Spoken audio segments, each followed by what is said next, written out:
میں اپنے اخلاق میں جو ایکسیلنسی پیدا کروں تو اس ایکسیلنسی کا سب سے زیادہ مستحق کون ہے, یعنی سب سے زیادہ میٹھے انداز سے بات میں کس سے کروں.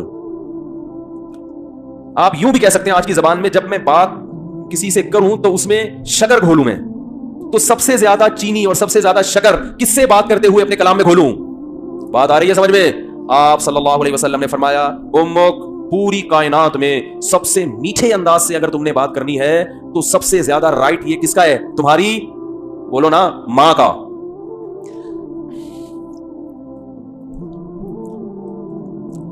صحابی نے عرض کیا یا رسول اللہ کیا انداز ہے.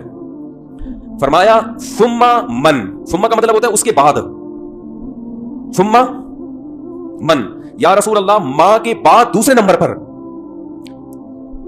میٹھے انداز سے, اچھے انداز سے بات کرنا کس کا حق ہے کہ میں اس سے اچھے انداز سے بات کروں؟ ماں کے بعد, ماں کا تو پتہ چل گیا, دوسرے نمبر پہ جو میں سب سے بہترین اور مٹھاس کے ساتھ بات کرنی ہے, اخلاق میں ایکسیلنسی پیدا کرنی ہے, ماں کے بعد دوسرے نمبر پہ کون ہے وہ؟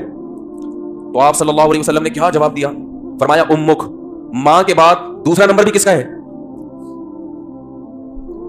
بولو بھائی, کیا عجیب انداز ہے. حالانکہ یہ عام عرف کے مطابق جواب سوال کے مطابق, بولو بھائی, نہیں ہے. مجھ سے اگر کوئی پوچھے کہ سب سے بڑا حق کس کا, میں کہوں ماں کا. وہ کہ اس کے بعد کس کا, تو میں کہوں ماں کا. وہ کہہ رہے میں اس کے بعد کا پوچھ رہا ہوں, اس کا تھوڑی پوچھ رہا ہوں. تو یہ سرسری نگاہ سے دیکھا جائے تو یہ بلاغت والا کلام نہیں ہے, یہ غلط کلام ہے اگر سرسری نگاہ سے دیکھا جائے, کیونکہ ہم پوچھ رہے ہیں کہ اس کے بعد. ماں تو پتہ چل گیا, ماں کے بعد اس کے علاوہ بتائیں آپ, لیکن نبی دوبارہ کس کا نام لے رہے ہیں. یہ سرسری نظر میں یہ کلام بلیغ نہیں ہے, لیکن حقیقت میں یہ بلاغت کے اعلیٰ معیار پہ پہنچا ہوا کلام ہے. کیونکہ بات کو دل میں اتارنے کا اس سے بہتر طریقہ نہیں ہو سکتا تھا کہ ماں کے بعد دوسرا نمبر بھی کس کا ہے؟ ماں کا. اس کا مطلب کیا ہے کہ ماں کے بعد اگر تم یہ سمجھتے ہو کہ کسی سے بہت ہی میٹھے انداز میں بات کرنی ہے تو یہ حق دوبارہ ماں کو دے دو. دوبارہ کس کو دے دو؟ صحابی نے پھر پوچھا یا رسول اللہ ثم من. دیکھو صحابی کا انداز بھی کیا ہے, وہ چونکہ ان کو یہ تھا کہ مجھے ماں کے علاوہ اب چاہیے کہ کون ہے, اور نبی نے دوبارہ کس کا نام لے لیا؟ ماں کا. لہذا صحابی نے پھر اپنے سوال کو ریپیٹ کیا, کیونکہ وہ یہ سمجھتے تھے کہ مجھے میرے سوال کا جواب نہیں ملا. تو انہوں نے تیسری دفعہ پوچھا یا رسول اللہ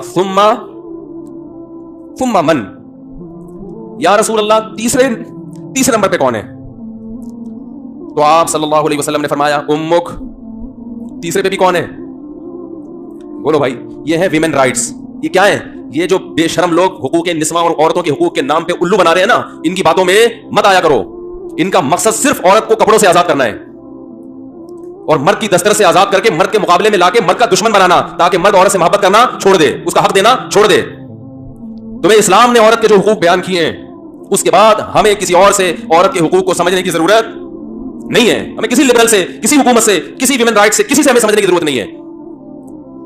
ہمیں اسلام نے بتا دیا ہے کہ ماں کے روپ میں عورت کا کیا حق ہے, بیوی کے روپ میں عورت کا کیا حق ہے, کہ بیٹی کے روپ میں عورت کا کیا حق ہے, بہن کے روپ میں عورت کا کیا حق ہے. اور یہ جو لبرل لوگ ہیں یہ صرف گرل فرینڈ کے حقوق جانتے ہیں, گرل فرینڈ سسٹم معاشرے میں لانا چاہتے ہیں, تمہیں درندہ بنانا چاہتے ہیں, تمہیں زانی بنانا چاہتے ہیں, تمہیں بدکار بنانا چاہتے ہیں. ان کا کوئی فیملی سسٹم نہیں ہے. جو قوم نکاح کی قائل نہ ہو ان کے ہاں ماں بہن بیٹیاں ہوتی ہیں. ماں بہن بیٹی, بھابھی, چچی, خالہ, ممانی, مامی, پھپھی, یہ رشتے تو شادی بیاہ کے نتیجے میں وجود میں آتے ہیں. اولاد ہوتی ہے تو یہ رشتے وجود میں آتے ہیں. پھر ان رشتوں کا پاس رکھنے کا حکم دیا گیا ہے. جن قوموں میں ہر رشتہ ہی نہیں ہے تم ان سے سیکھ رہے ہو کہ عورت کے حقوق ہمیں بتاؤ. تو آپ صلی اللہ علیہ وسلم نے کیا فرمایا؟ تیسرے نمبر پہ کس کا حق ہے؟ بولو بھائی, ماں کا. پھر صحابی نے پوچھا ثم من. اس کے صحابی بھی پوچھتے جا رہے ہیں, دیکھو رک نہیں رہے, کیونکہ ان کے سوال کا جواب مل نہیں رہا. یا رسول اللہ آپ ماں کا تذکرہ ختم کریں گے تو پتہ چلے گا کہ ماں کے بعد کس کا حق ہے. تو آپ صلی اللہ علیہ وسلم نے ارشاد فرمایا ثم ابوک. چوتھے نمبر پہ کون ہے؟ باپ. پوری کائنات میں اگر آپ کسی سے نرم انداز سے بات کرتے ہیں, میٹھے لب و لہجے میں بات کرتے ہیں, بہت سے لوگ ہیں جن سے آپ بہت نرم انداز میں بات کرتے ہیں. اپنے باس سے آپ سر سر کہہ کے بات کرتے ہیں کہ نہیں کرتے؟ کبھی آپ نے دیکھا کہ اس نے تھوڑا سا سختی کی ہو, آپ نے آنکھیں ماتھے پہ رکھ لی ہوں, کبھی دیکھا آپ نے؟ ہے بھائی, ایک فوجی اپنے آفیسر کے سامنے کیسے بات کرتا ہے؟ آپ نے دیکھا کبھی وہ ابے تبے سے بات کر رہا ہو ہے؟ میں کسی کی نہیں سنتا, میری اپنا لائف سٹائل ہے, سر مجھے زیادہ آرڈر نہ دیا کرو. کبھی دیکھا آپ نے ایسے سٹائل میں بات کر رہا ہو؟ سر یہ جو آپ ہر وقت کی نصیحتیں کرتے ہیں مجھے سمجھ میں نہیں آتی. آفیسرز کر رہے ہوتے ہیں نا فوج میں, چونکہ زیادہ احترام ہے اس لیے میں ان کی مثال دے رہا ہوں. ایک بریگیڈیئر آیا اور ایک عام فوجی کو سمجھا رہا ہے کہ یہ کیا کرو یہ کیا کرو. وہ جواب میں کبھی دیکھا کہ سر یہ زیادہ نصیحتیں مجھے اچھی بولو نا, سر مجھے نہیں اچھی لگتی زیادہ ہر وقت کی نصیحتیں. حالانکہ وہ آفیسر اس کو تنخواہ نہیں دے رہا, تنخواہ اس کو گورنمنٹ دے رہی ہے. اس آفیسر کے اس پر احسانات نہیں, صرف ایک ڈسپلن کو برقرار رکھنے کے لیے آرڈر دیا کہ تمیز سے بات کرو.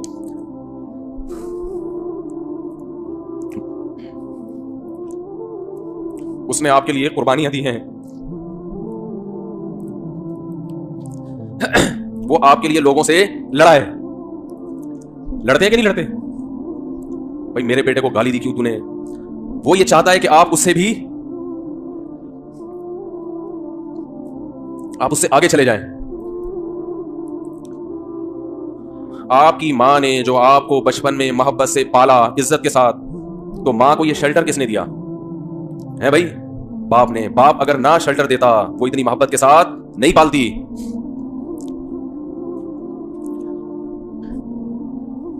یہ ٹاپک مجھے چینج کرنا پڑے گا, میری میٹر جو ہے نا شارٹ ہو جاتا ہے, بولا نہیں جاتا اس ٹاپک پر.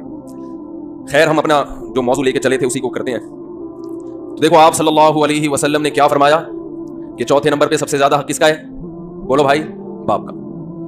اور اس کی علماء نے ایک حکمت یہ بھی بیان کی ہے کہ باپ چونکہ مرد ہے نا تو اس میں برداشت کی قوت, ماں میں برداشت نہیں ہوتی. اس سے بدتمیزی کرو گے بیچاری روتی رہے گی, باپ کھینچ کے 2 تھپڑ, ایسا ہی ہے نا, باپ سے زیادہ نہیں لگا دے گا 2-4, ماں بیچاری کھڑتی رہتی ہے بیٹھ کے. تو میں مثال دیتا ہوں کہ ایئر ہوسٹس سے اخلاق سیکھا کرو. جس اسٹائل میں ایئر ہوسٹس آپ سے بات کر رہی ہے, تو جب ماں سے بات کرو نا تو اس اسٹائل میں 3 چمچ چینی, 3 چمچ حدیث میں 3 گنا ہے نا, تو جتنی چینی آپ اپنے باس سے بات کرتے ہوئے اپنے کلام میں ملاتے ہو, اپنی ماں سے بات کرتے ہوئے 2 چمچ اس میں اضافی ڈال لیا کرو, تو ٹوٹل کتنے ہو جائیں گے؟ 3 چمچ ہو جائیں گے. اتنا میٹھا کلام ہونا چاہیے کس سے بات کرتے ہوئے.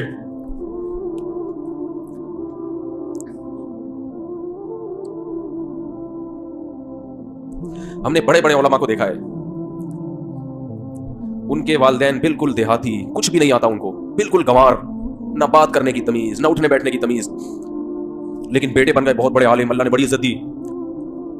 لیکن وہ اپنے باپ کا ایسا احترام کرتے تھے, ایسا بچ جاتے تھے باپ کے سامنے, ہم نے اپنی آنکھوں سے دیکھا ہے کہ لگتا ہی نہیں تھا کہ یہ کوئی کیا عالم ہے, کوئی مفتی ہے, کوئی بزرگ ہے. تو کیونکہ جذبات ساتھ نہیں دے رہے, ورنہ ایسے کچھ واقعات آپ کو سناتا. بھائی اللہ کا حکم ہمارے لیے کیا ہے؟ کافی ہے نا.